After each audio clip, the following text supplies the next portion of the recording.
In this part, we're going to be modeling the side step. So let's take this piece here, or any other piece we have in the scene here, and let's go into edit mode. And I'm going to take these two vertices, and I'm going to shift and D, move it in the X, press F, then press P, and separate the selection so that we have this line here. We're going to use this line to trace the outline of the side step before we start filling in some faces. But before we start tracing it, let's try and then align this line in all of the views we have in our viewport. So I'm going to take this and let me press G and Z and move this down to about here. Now we know that it is sitting directly here. Everything else that we're going to trace on the side step is going to be on a flat surface. So we won't have to need any of the images we have in here to trace this accurately. So what I'm going to do now is to go into full screen here. But first off, let's check again, make sure everything is good. And as you can see, it's good. The side step we have in this image here is completely different. So we're not going to be following that. But taking a look at all of the rest of the images, you can see it's aligned perfectly in all of the images we have in our viewport.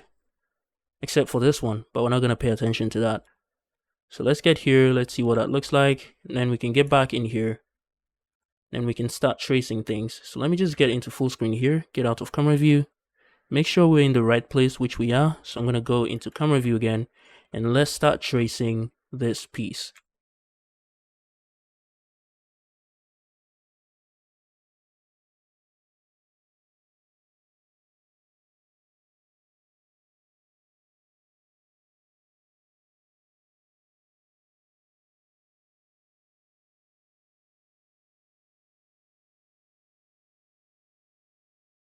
Now we will not continue this tracing to the right hand side, because what we can do is to just create the left side here, and then we're just going to duplicate and flip it to the other side, and then we're good to go.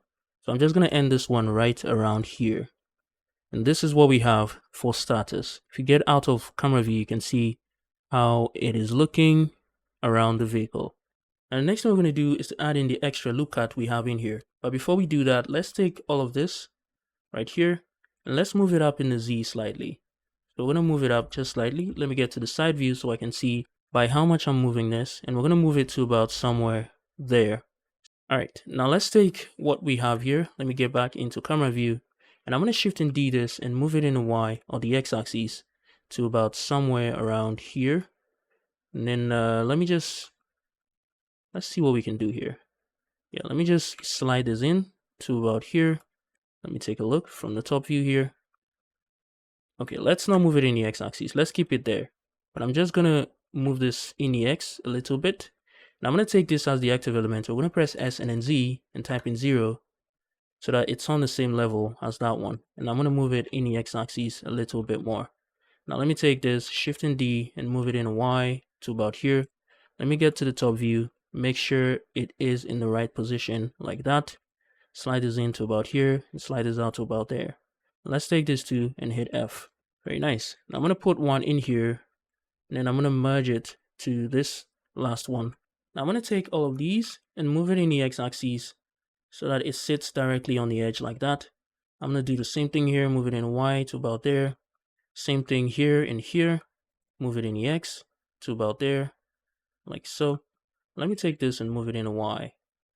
Take this one as well, move it in the X, move both of this in the Y, and move this in the Y as well.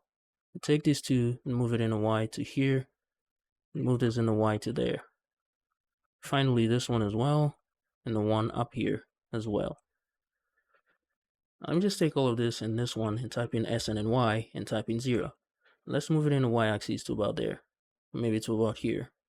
Now let's start adding in some faces. So I'm going to start all the way here. Let me add in some vertices here. Now pretty much going to add in vertices in all of the places that we need them.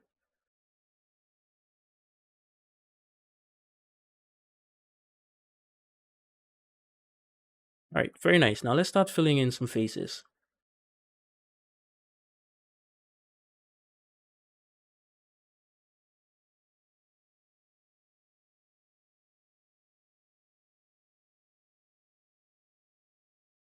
Now one last thing we have to do, let's press Ctrl and R2 here and then adding supporting edge loops on the back. I'm going to add one to about here, and let's add that all around this edge we have over here.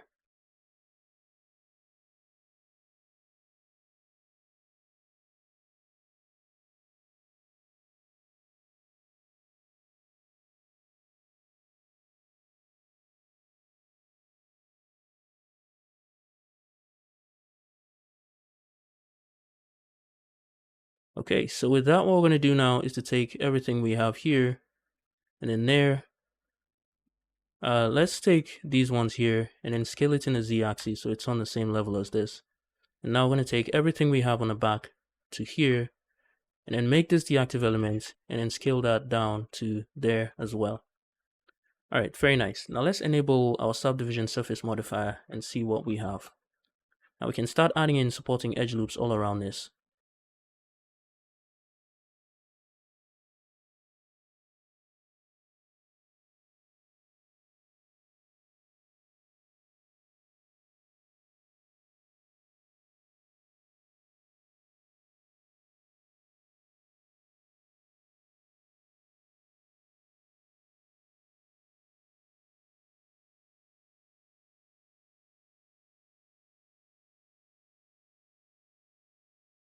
And one last thing we want to do is to add in a bevel modifier. So let's go ahead and then load in a bevel modifier and move that directly above the subdivision surface.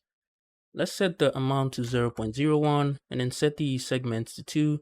Now let's go over into the geometry tab here and then disable clamp overlap. Now we're going to define the edges that are going to be affected by this modifier, bevel modifier. So let's change the limit method to weight. And then let's start doing that. So I'm going to take all of the edges we have here, but I think I'm going to join this vertex to this. Now I'm going to take all the edges we have in here, like that.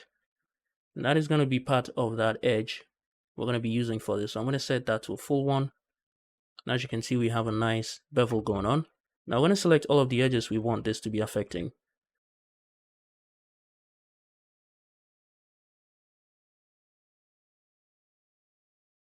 All right, there we go.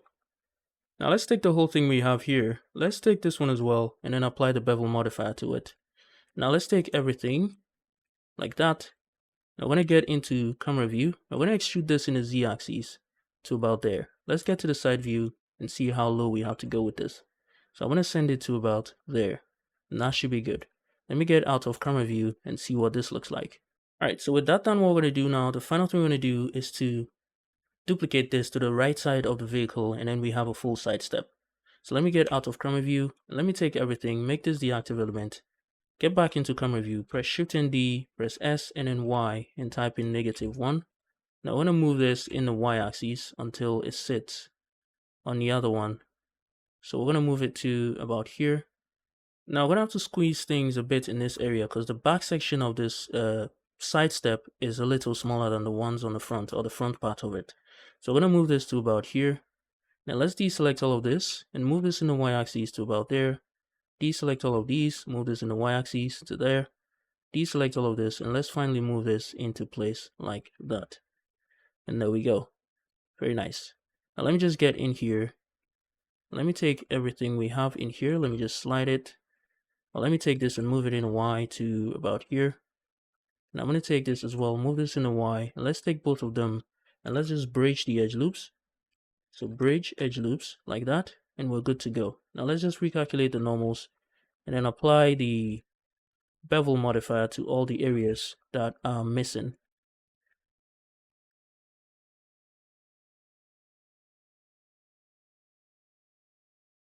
And there we go. Now we can take these edges we have in the middle here and dissolve them. Now we have a full side step. Now the final thing we're going to do is to take this. I'm going to hit F to fill in a face. Now let's hit I to insert in some faces here. So I want to insert it to about here. And let's kill the bevel modifier off of this. Now let's just hit Ctrl T to triangulate everything we have in there, and then Alt and J to fill in some possible quads. Alright, there we go. And there is our side step. Very nice. I think we forgot to add in supporting edge loops in these areas, so let's do that right now. Here as well. And then there we go. Now let's just shade smooth and see what this looks like. I'm going to apply location, rotation, and scale, and we are looking good. Alright, so that's the first piece of the side step. I'm going to leave you guys to take care of the second piece on your own. And if possible, you could also do the pattern we have on the side step and also on the side of the car here. There are some patterns here, and then on this piece here. And if you also want, you could make the pieces that are down here that hold this side step into place. This is what it should all look like once you're done. So you can see we have the second piece back here, and we have these pieces below that hold the side step in place and are attached to the pieces we created on the side piece here. And after that, if you want to add in the pattern here, you can also add those in. They are basically a separate, completely separate mesh that I just dropped on the surfaces to add in that extra detail. So it's just personal preference. If you want it, you can add it. If you don't, you could just ignore it. But yeah, this is what the final piece should look like.